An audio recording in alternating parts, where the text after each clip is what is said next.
Hi, I'm Bart Hanson. I'm the owner and operator of CrushLivePoker.com. The following hand comes from our call-in show that we record at 4:45 p.m. Pacific Time every Monday. If you want to call in your hand, check out the phone number in the description. Go here to our first hand, and this guy calls in pretty often, and he's got some good stuff coming out of the Washington, D.C. area, and we might actually hit up two quick hands here. By the way, I'm in the live chat as well. Jesse the Suit. You're up first, sir. What's going on, man? All right, so let's jump right into it. So Sure. we're at the MGM again, as always. Yep. 5. It's like we're over 1K effective for this first hand, but the effective stacks don't end up really mattering. Okay. It folds all the way around to the big blind, to the button. Yep. Where I open ace-5 offsuit. Okay. 15. Yep. Small blind folds, big blind calls. So you open ace-5 offsuit to 15, and the big blind, call. So your head's up. Yep. So Okay. big blind, who's kind of a bad, weird reg. Okay. He's like a spastic, does some weird shit. Yep. Anyway, so flop is king, queen, 6, rainbow. Okay. King, queen, 6, rainbow. So we've got a total whiff here, right? Yeah, we have a total whiff, but, obviously we have some showdown value with ace high. He Sure. checks to me, and I see no real reason to bet here. If I get him to fold, I figure I'm only folding him off hands that I'm already ahead of. Yeah, I mean it's interesting here because you're on the button, you're very, very wide, and he's defending. Right. We both are if we're both playing correctly. Right, and he's defending pretty wide. I mean, this is a spot where, if you had opened like ace-5 suited from, say, like under the gun, and you got a big blind call, you could c-bet this board. But here in this configuration, I obviously I don't mind a check back. So king, queen, 6, rainbow, check, and you check. Right. So the turn improves our hand slightly, where we get an offsuit 5 that completes the Badoogie, Okay. and he leads 15 into 30. All right. So he bets half the size of the pot. You're getting 3-1. You have a pair. Right. You said it was a rainbow board, so it's kind of interesting here because, what is the bottom part of his leading range? Usually I would say it would probably be like a queen if he even leads that. So, yes, you are getting 3-1, and he might be just taking a stab at it. So, I don't hate the call, but I would think that a lot of times you're behind here.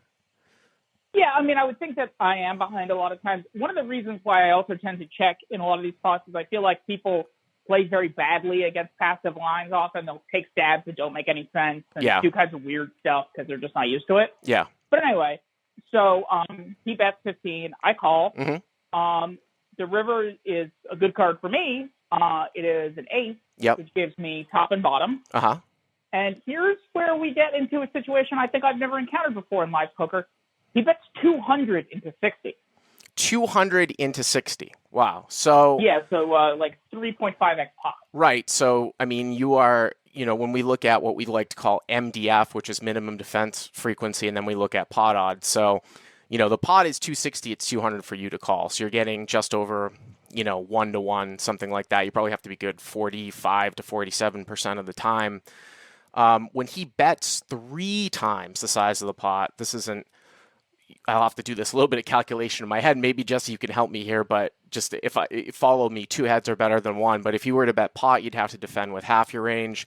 2 pot, I believe you'd have to defend with 1/3 of your range. And I want to say 3 times pot, you'd have to defend with 1/4 of your range and a half. So I think it's probably something like 20%, because if you flip it around and you think about how often this bet would have to get through if he had total air. Right. It would have to work like 80% of the time. Right. The reciprocal of that is that we have to defend 20% of the time to deny that as a profitable bluff.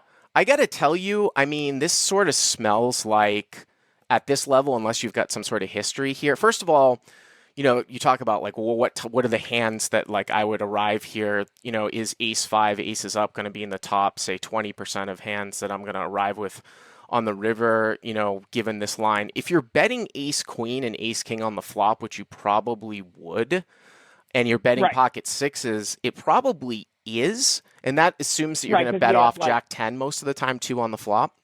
But we're going to bet off Jack-10, premium draw. Maybe we have pocket kings for top set that we check back. But right. Not a lot of hands. And if you're opening ace-5 off, you've got a lot of combos as well. But I would take my gut reaction here is to fold Forget about the Right. MDF. This is an exploit because it sort of looks like you have a hand that's a lot of ace highs, I feel like, or you Right. can connect with an ace here. Now, it's possible that, you could have a pair of eights or nines and you checked it back, or tens or jacks and took one off, and called turn, and he's trying to bluff you off of that. But usually, I've talked about this quite a bit, right?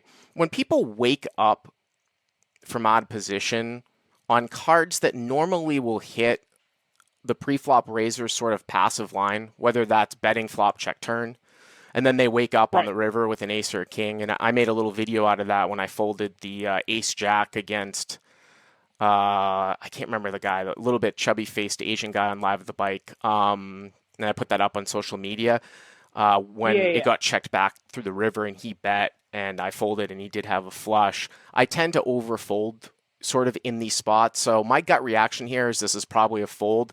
Ace five off probably is in the top 20% of hands that you would arrive to here. It Right. looks a lot like Jack 10, which is what everybody in the chat is screaming at. And this guy's going to Right. have the full 16 combos of Jack 10, you know? Right. Obviously, what I was saying, and as I was sort of verbalizing my thought process out loud, I said, well, this is either Jack 10 or it's nothing. But the guy's kind of an idiot. So I decided to call, and he says, good call, and he flips over 9-4 of clubs. So, but you're making the exploit the other way around because you say he's an idiot. What if he was a guy that you didn't know at all? If he was a guy that I didn't know, Yeah. I would probably fold. So honestly, this is literally the only time I've ever seen such a radical overbet that was not all in. Yeah, and again, you look at that, and that's the whole thing about equilibrium because, in theory, you would want to basically play equilibrium, right, against an unknown. But my biggest argument, though, is that people who you are playing that are unknown to you, they're not unknown. They're playing at a certain stakes, and a lot of people fall into certain patterns at certain stakes. So you just have a ton of info just based upon the stakes that they're playing at. They're not entirely unknown. You know what I mean? Hey guys, if you like what you've seen here, please click on the subscribe button and you'll get notified every time we put up a new video.